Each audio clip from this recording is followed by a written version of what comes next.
കോൺഗ്രസിന്റെ ആശങ്കകൾക്ക് വിരാമം. എല്ലാ റൗണ്ടിലും പ്രിയങ്കയ്ക്ക് രാഹുലിനേക്കാൾ വോട്ട് ലീഡ്. വയനാട് ഉപതെരഞ്ഞെടുപ്പിൽ ഫലം പുറത്തുവരുമ്പോൾ ഇതുവരെ എണ്ണിയ എല്ലാ റൗണ്ടിലും പ്രിയങ്ക ഗാന്ധിക്ക് രാഹുലിന് കിട്ടിയതിനേക്കാൾ ലീഡ്. സത്യം മുഖേരിക്ക് ഓരോ റൗണ്ടിലും ശരാശരി 3000 വോട്ടുകളുടെ കുറവുണ്ടായപ്പോൾ നവ്യ ഹരിദാസിന് ഓരോ റൗണ്ടിലും ശരാശരി 2000 വോട്ടുകളുടെ കുറവുമാണ് ഉണ്ടായത്. രാഹുലിന്റെ 5 ലക്ഷം ഭൂരിപക്ഷം പ്രിയങ്കയ്ക്ക് നിലനിർത്താനാവുമോ എന്ന് UDFന് ആശങ്കയുണ്ടായിരുന്നു. എന്നാൽ ഫലം പുറത്തുവരുമ്പോൾ ഇത്തരം ആശങ്കകളെ ഇല്ലാതാക്കുകയാണ് പ്രിയങ്കയുടെ ഭൂരിപക്ഷം. അതേസമയം പ്രിയങ്ക ഗാന്ധിയുടെ ലീഡ് 3 ലക്ഷം കടന്നിരിക്കുകയാണ്. വോട്ടെണ്ണൽ പുരോഗമിക്കുമ്പോൾ 2,70,354 വോട്ടിന്റെ ലീഡാണ് പ്രിയങ്കയ്ക്കുള്ളത്. രാവിലെ 8 മണിക്ക് ആരംഭിച്ച വോട്ടെണ്ണൽ 4 മണിക്കൂർ അടുക്കുമ്പോൾ തന്നെ പ്രിയങ്കയുടെ ലീഡ് കുതിക്കുകയാണ്. LDF സ്ഥാനാർത്ഥി സത്യൻ മുഖേരി 2ാം സ്ഥാനത്തും BJP സ്ഥാനാർത്ഥി നവ്യ ഹരിദാസ് 3ാം സ്ഥാനത്തുമാണ്. ചേലക്കരയിൽ LDF സ്ഥാനാർത്ഥി UR പ്രദീപാണ് മുന്നേറ്റം തുടരുന്നത്. പാലക്കാട് ലീഡുകൾ മാറി മറിഞ്ഞെങ്കിലും UDF സ്ഥാനാർത്ഥി രാഹുൽ മാങ്കൂട്ടത്തിലാണ് ലീഡ് ചെയ്യുന്നത്. പ്രിയങ്ക ഗാന്ധിയുടെ ലീഡ് 4 ലക്ഷം കടക്കുമെന്നാണ് UDF വിലയിരുത്തൽ.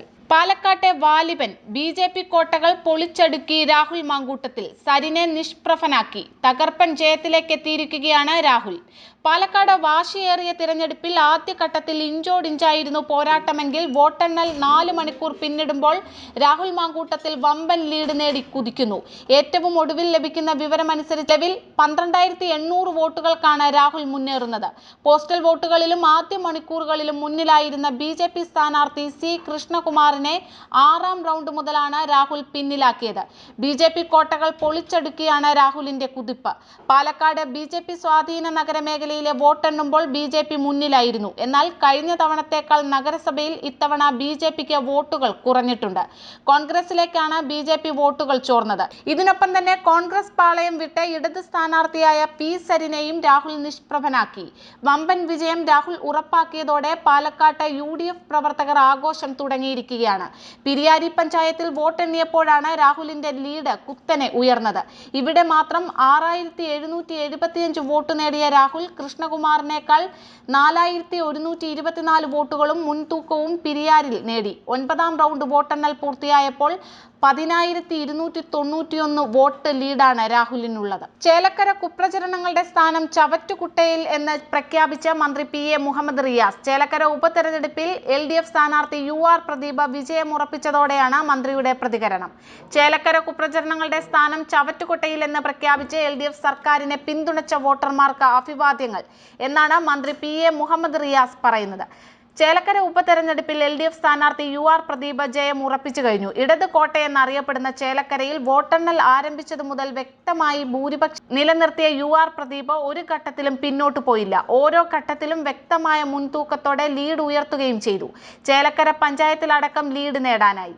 മഹാരാഷ്ട്ര നിയമസഭാ തെരഞ്ഞെടുപ്പിൽ ഉദ്ധവ് താക്കറെ നേതൃത്വം നൽകുന്ന ശിവസേനയ്ക്ക് വൻ തിരിച്ചടി. കോൺഗ്രസിനോട് സീറ്റുകൾ പിടിച്ചുവാങ്ങിയിട്ടും ഭേദപ്പെട്ട പ്രകടനം ഉദ്ധവിന്റെ പാർട്ടിക്ക് കാഴ്ചവെക്കാൻ സാധിച്ചില്ല. മഹാവികാസ് അഘാഡിയുടെ ഭാഗമായി 95 സീറ്റിൽ മത്സരിച്ച ശിവസേനയ്ക്ക് 15 സീറ്റുകളിൽ മാത്രമാണ് മുൻതൂക്കമെന്നാണ് തിരഞ്ഞെടുപ്പ് കമ്മീഷന്റെ ഒടുവിലത്തെ കണക്കുകൾ വ്യക്തമാക്കുന്നത്. 2019 BJPയുമായി സഖ്യം ചേർന്ന് മത്സരിച്ച ശിവസേന ആർക്കും വ്യക്തമായ ഭൂരിപക്ഷമില്ലാത്ത സാഹചര്യത്തിൽ നാടകീയ നീക്കങ്ങൾക്കൊടുവിൽ ശരത് പവാറിന്റെ NCPയും കോൺഗ്രസുമായി ചേർന്ന് സർക്കാരുണ്ടാക്കി. താക്കറെ കുടുംബത്തിൽ നിന്ന് ആദ്യമായി മഹാരാഷ്ട്രയുടെ ഭരണതലപ്പത്തെത്തിയ വ്യക്തിയായി ഉദ്ധവ് മാറി. എന്നാൽ 2 വർഷത്തിനപ്പുറം ഏക്നാഥ് ഷിൻഡെ ഭൂരിപക്ഷം MLAമാരുമായി പാർട്ടി പിളർത്തി BJPക്കൊപ്പം ചേർന്നു. വലിയ ഒറ്റകക്ഷിയായിട്ട് BJP ഷിൻഡെയുടെ ശിവസേനയ്ക്ക് മുഖ്യമന്ത്രി സ്ഥാനം നൽകി. ഔദ്യോഗിക പേരും ചിഹ്നവും തിരഞ്ഞെടുപ്പ് കമ്മീഷൻ ഷിൻഡെ പക്ഷത്തിനായിരുന്നു അനുവദിച്ചത്. ഈ സാഹചര്യത്തിൽ ഇരു ശിവസേനകൾക്കും നിയമസഭാ തെരഞ്ഞെടുപ്പ് നിർണായകമായിരുന്നു.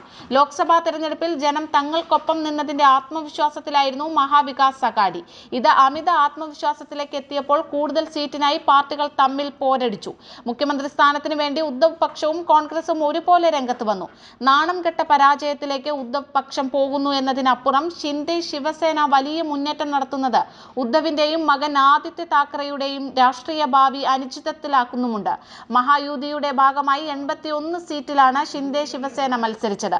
ഇതിൽ 53 സീറ്റുകളിൽ ഇപ്പോൾ അവർ മുന്നിലാണ്. ഏതാണ്ട് 51ഓളം സീറ്റുകളിൽ ഇരു ശിവസേനകളും തമ്മിലായിരുന്നു മത്സരം. BJP വലിയ ഒറ്റകക്ഷിയാകുമെന്ന ശക്തമായ സൂചനയാണ് ഇപ്പോഴത്തെ ഫലം നൽകുന്നത്. 105 വരെ സീറ്റുകൾ നേടുമെന്നായിരുന്നു BJPയുടെ വിലയിരുത്തൽ. അങ്ങനെയെങ്കിൽ മുഖ്യമന്ത്രി സ്ഥാനം വിട്ടു നൽകരുതെന്ന താൽപര്യം RACSനുണ്ടെന്നാണ് വിവരം. പ്രതീക്ഷകളെ മറികടന്ന് BJP തരംഗത്തിലേക്ക് തെരഞ്ഞെടുപ്പ് ഫലം നീങ്ങുമ്പോൾ ഷിൻഡെയുടെ നിലനിൽപ്പ് സംബന്ധിച്ചും ചോദ്യങ്ങൾ ഉയരുകയാണ്. മുഖ്യമന്ത്രി സ്ഥാനം നിഷേധിക്കപ്പെട്ടാൽ ഷിൻഡെ തുടർന്ന് എന്ത് നിലപാടെടുക്കുമെന്നതും കാത്തിരുന്ന് കാണേണ്ടതാണ്.